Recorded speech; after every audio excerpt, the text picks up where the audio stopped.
Zombie movie lovers, on October 18th on Shudder, we get to sink our teeth in some new fresh meat, and it tastes so good. I tried to check out this new French thriller out, and I'm really excited to tell you guys all about it. Let's talk about it. 18-year-old Romain has just graduated and stops at his dealer's place to try a new pill. As he heads off to a party, he sees an injured woman on the side of the road and decides to help her. But when she gets in his car, she suddenly smashes her head against the dashboard, bleeding out until she dies.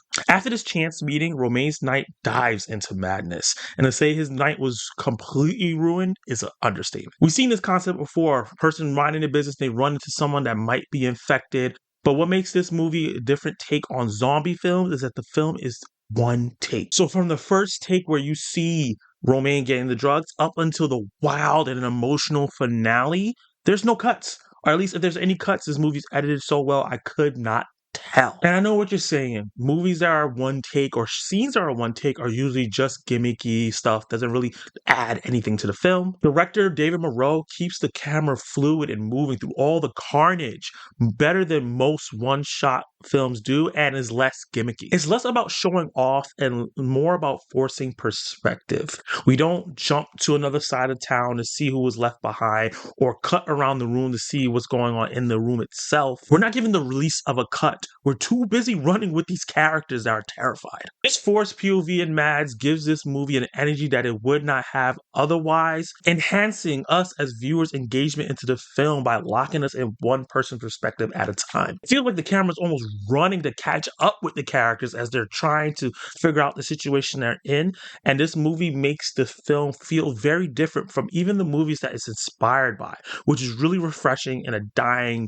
like genre as zombie movies are. The movie is wonderfully chaotic, tension-filled, and creepy. It's like if George A. Romero directed Run Lola Run. And on a technical aspect, the sound design is great. It enhances everything that happens when you're slowly seeing these characters turn after being infected.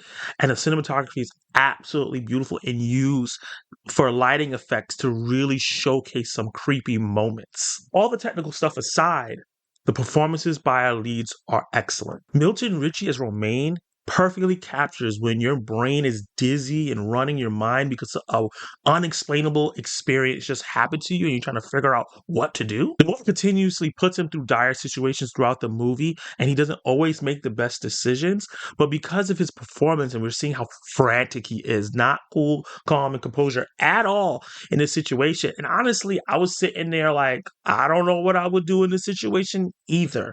I think they did a really great job of giving the story enough reason why every decision he made that might be bad. It's not stupid, but his performance also adds to it as well. The standout here is Laurie Pavy as Anise. Her performance is annoying, hilarious, terrifying, and so tragic. She's super captivating throughout the film. I think American directors and writers need to be on the phone to get this girl up on some of these American films. Keep doing French films, girl, but let's come over to America and get you some big bucks because she has a lot of range and she did a great job being such a standout and elevating the film with her performance as she just was so frantic throughout the movie as the world crumbles behind her.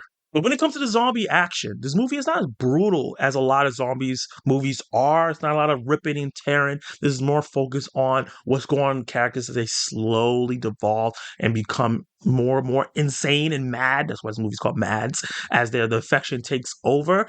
And it's kind of the character study of what would happen if you saw patient zero get infected and what that looks like as they slowly turn into a zombie and then it infect a bunch of other people. But what I'll say, it still features some wonderfully twitchy performances as the characters move and turn into zombies and trying to fight the thing that's trying to take over their bodies. And clearly this director and writer is definitely inspired by the legacy of Braid Eaters. It's not someone that's making a zombie movie that doesn't like zombies, but someone that's making a zombie movie that loves the genre and is inspired by it and takes things from different zombie movies and take their own twist on it. The choreography in this movie is mind-blowing. Considering this movie is shot in chunks and make it look like a one take, the fact that this didn't feel like a dance or super rehearsed or anything like that, it feels raw and real. Like if you were watching like real life people at a party or in this really situation.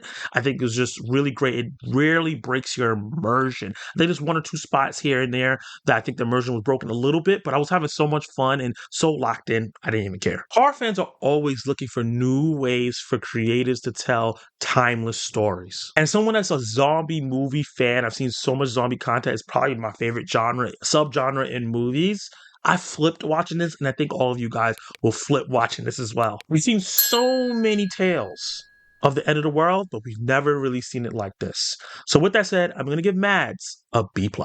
Questions of the day is, I got a 2-for-1. What is your favorite zombie movie? And then what is also your favorite one-shot take film? Drop all those comments down below and let me know. And you can watch more of my content right now.